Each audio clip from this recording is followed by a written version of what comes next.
Cyberpunk has a lot of thought-provoking side quests and events that leave you asking what's next. Cyberpunk definitely puts the edge in Edgerunner when they build isolated stories that keep edging you with drama and conspiracy, leaving you with a mystery that has you scratching your head. And speaking of edging, I did not rub one out before recording this video like I usually do, but having numerous unsolved mysteries are not necessarily a criticism, as the game is designed to have many unsolved mysteries that promote community discussion. However, I made a community post asking everyone for their favorite unsolved mysteries for Cyberpunk, and I got a lot of responses asking about V's backstory, what happened to V in Atlanta, who are V's parents, and other questions like that. But those aren't mysteries, as you're supposed to make that stuff up on your own. That's kind of the entire point of a role-playing game. You create your character, but Cyberpunk does have legitimate unsolved mysteries. So today we're going to be talking about 5 unsolved mysteries. Not you. We are going to be covering 5 unsolved mysteries in Cyberpunk 2077.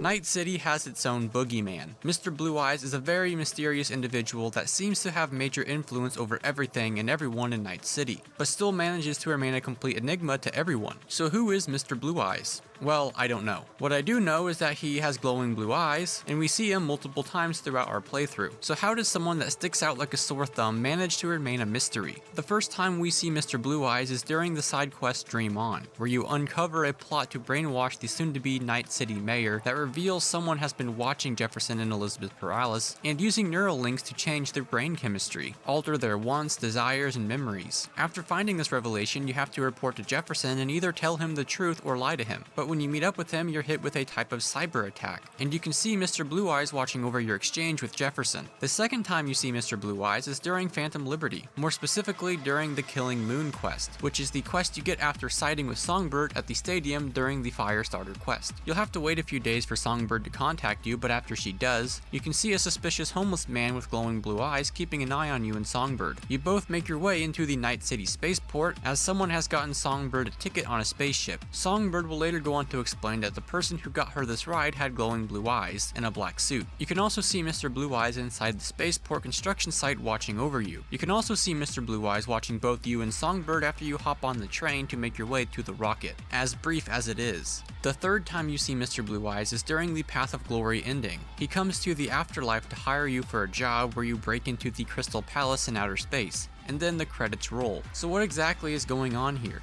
Why does this mystery man with glowing blue eyes that no one's ever heard of have so much control over Night City? What does he have planned for Songbird on the moon? What does he want with the Crystal Palace? What's his endgame? Unfortunately, that is the unsolved mystery. One I think will be solved in the sequel Cyberpunk game. But for now, we're simply left with some blue balls. Raymond Chandler Evening is a fun little side quest where Pepe, the bartender at El Coyote Coho, thinks his wife is cheating because their son looks nothing like him. So he wants you to follow her after work and see where she goes. You'll end up following her down the street, and she'll eventually reach a shady building and go inside. Once you find the room that they're in, you'll catch Cynthia with another man. But if you let Cynthia explain her situation, she'll claim that her entire body from head to toe has been cosmetically sculpted by a plastic ripper doc. And the reason her son doesn't look like Pepe is because you can't fool your genes. She even mentions that her and Pepe are expecting another baby, implying that she is currently pregnant. So it seems she's not cheating and it's all just a big misunderstanding.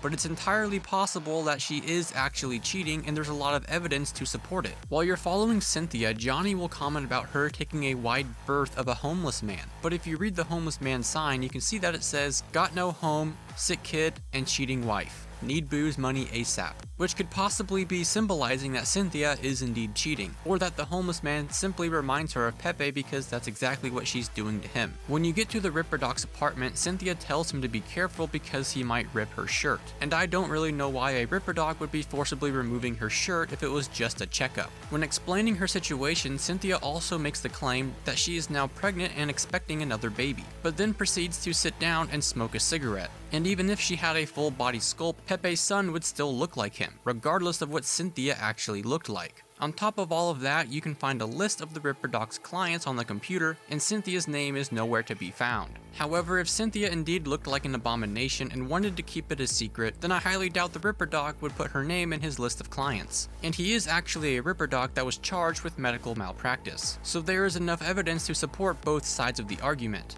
but not enough evidence to prove either side to be 100% true. What you tell Pepe is entirely up to the player interpretation, as we don't have any definitive proof if Cynthia was cheating or not. And as a mystery as big as this, I'm surprised it's not talked about more, so feel free to let me know what you think.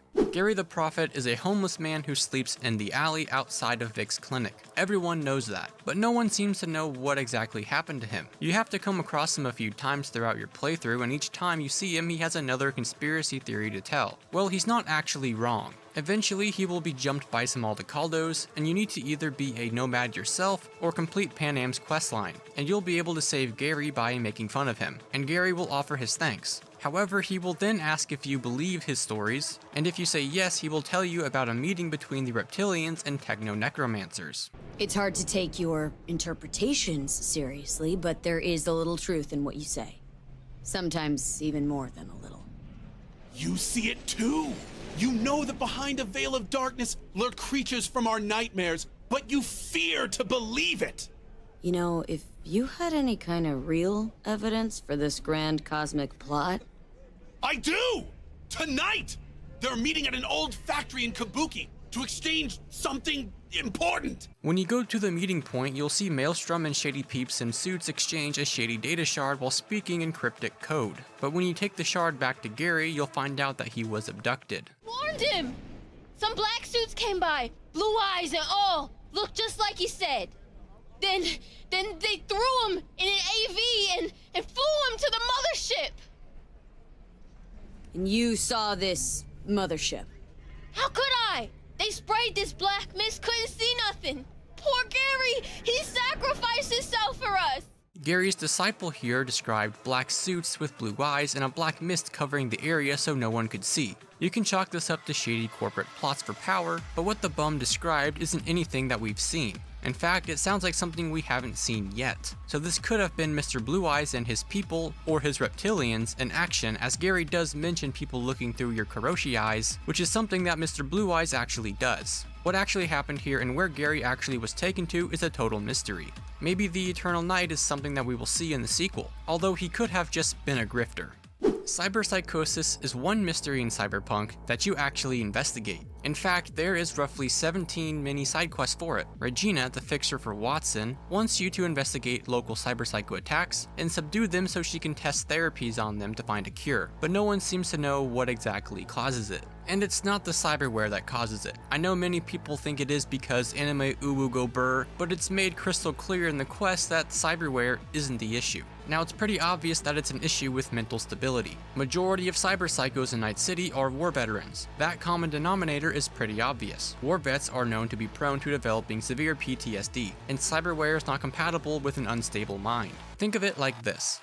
You give a gun to a crazy person, and they shoot up a local shopping mall. It's not the gun's fault that they went psycho in a public setting. It's the fact that crazy people can't control what they do, especially if you give them military-grade combat cybernetics. So cyberpsychosis isn't really a mystery. But since the game never specifies the exact details, or tells you what effects it has on the brain, you could call it a mystery, even though the game gives you all the information to come to a safe and sound conclusion on your own, which is kind of the point of the entire quest. Hopefully we find out the specific science behind it in the sequel, as long as CD Projekt Red doesn't change the lore to be more like the anime like they keep doing with everything else. The last of Cyberpunk's unsolved mysteries is, what does Songbird look like naked?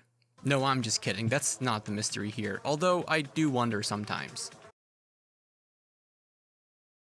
There you have it, that was 5 unsolved mysteries in Cyberpunk 2077. Feel free to let me know your thoughts on each and every mystery, and if you want to see more Cyberpunk and RPG related content, then feel free to subscribe. Anyways, I'll see you later, and remember, the media lies.